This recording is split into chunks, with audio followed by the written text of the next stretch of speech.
Baik, salam sehat buat kita semua dalam musim pandemi corona ini. Saya berharap saudara dalam keadaan sehat, saudara sekalian, siapapun yang menjadi pemirsa daripada tayangan ini. Saya ingin berbicara tentang bagaimana moderasi beragama yang sesungguhnya yang perlu kita renungkan bersama-sama. Dan kenapa itu penting buat kita sekalian. Saya akan memberikan sajian berupa video tayangan buat kita sekalian. Berikut sajian video yang akan saya sampaikan.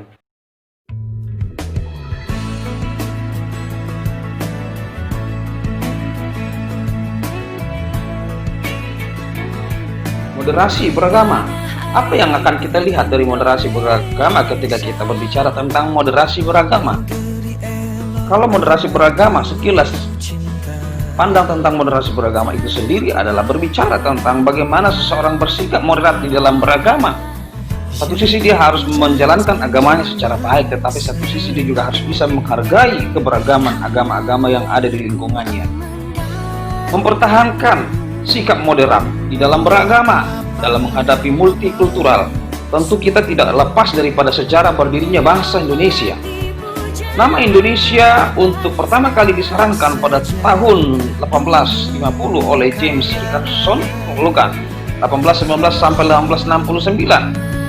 Seorang Skotlandia yang lulus sarjana hukum dari Universitas Edinburgh. Kemudian bekerja sebagai pengelola sebuah jurnal di Singapura.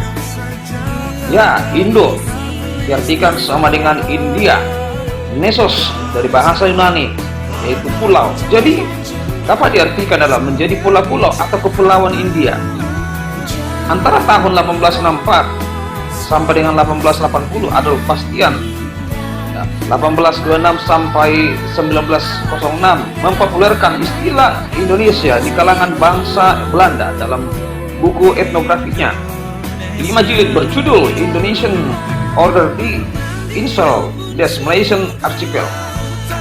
Secara lebih tegas, sebagai suatu kesadaran kebangsaan diduga tumbuh sejak gerakan Budi Utomo 1908. Bentuk negara Indonesia adalah negara kesatuan, berarti suatu negara yang berdaulat. Dipandang dari perjuangan di mata dunia, bagaimana perjuangan bangsa Indonesia itu menjadi sebuah negara yang kuat, negara yang kokoh. Memang proklamasi telah diproklamirkan oleh Soekarno-Hatta, namun perjuangan belumlah selesai sejak 1945. Banyak hal yang harus dilalui, baik tantangan dari dalam maupun dari luar, namun tetap perjuangan kita jangan dipandang sebelah mata. Melawan kelompok ekstrem kiri, komunisme, dan ekstrem kanan, Islamisme, juga mengikuti bagian dari perjuangan bangsa Indonesia dalam mempertahankan Negara Kesatuan Republik Indonesia NKRI. Tumpah darah para pahlawan telah melukiskan suatu kemoderatan dalam suatu kesatuan yang utuh dalam memperjuangkan kemerdekaan dan mempertahankannya. Perjuangan Indonesia selama 12 tahun 1970-1982 merupakan perjuangan yang gigih agar prinsip negara kepulauan Archipelagic State Principles diakui PBB. Sampai pada tahun 1982 PBB mengesahkan akhirnya Konvensi Hukum Laut, ya, United Nations Convention on the Law of the Sea, disingkat UNCLOS atau UNCLOS, sehingga Indonesia dan negara-negara serupa telah berhasil memperoleh pengakuan prinsip negara kepulauan itu. Kita bersyukur Indonesia telah diakui oleh PBB menjadi negara kepulauan sejak 1982. Itu sebuah perjuangan yang tidak bisa dilupakan dalam sejarah. Dalam menghadapi perbedaan tentu harus selalu mengingat perjuangan para pendahulu kita yang tanpa melihat perbedaan baik suku, agama, bahasa, namun lebih melihat persatuan dan perjuangan Indonesia dengan terus memandang 4 pilar sebagai landasan hidup berbangsa dan bernegara demi menjamin kesatuan dan persatuan bangsa, yakni Pancasila, Undang-Undang Dasar 1945, Bhinneka Tunggal Ika, NKRI adalah harga yang mati. Akan senantiasa menjaga keberlangsungan tentunya Indonesia sebagai negara yang bermartabat di mata dunia. Mari bangsaku, bangsa Indonesia, mari negaraku, negara Kesatuan Republik Indonesia. Pandanglah keberagaman kita sebagai suatu kekayaan yang tak ternilai harganya, sebab kekayaan di dalamnya sebagai anugerah Tuhan Yang Maha Esa. yang telah diperjuangkan oleh para pahlawan kita di medan perang telah menjadi warisan kekayaan yang seharusnya dapat mensejahterakan rakyat Indonesia. Bersatu kita teguh, bercerai kita runtuh. Sekali merdeka tetap merdeka.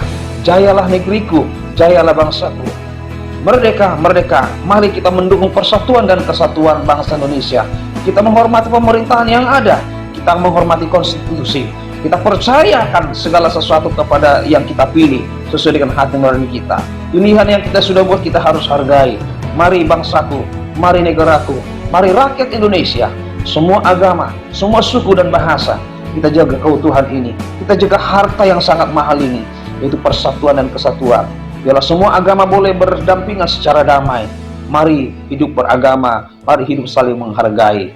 Sebab Tuhan yang Maha Esa, tentu Tuhan yang selalu menganugerahkan kebahagiaan buat kita sekalian.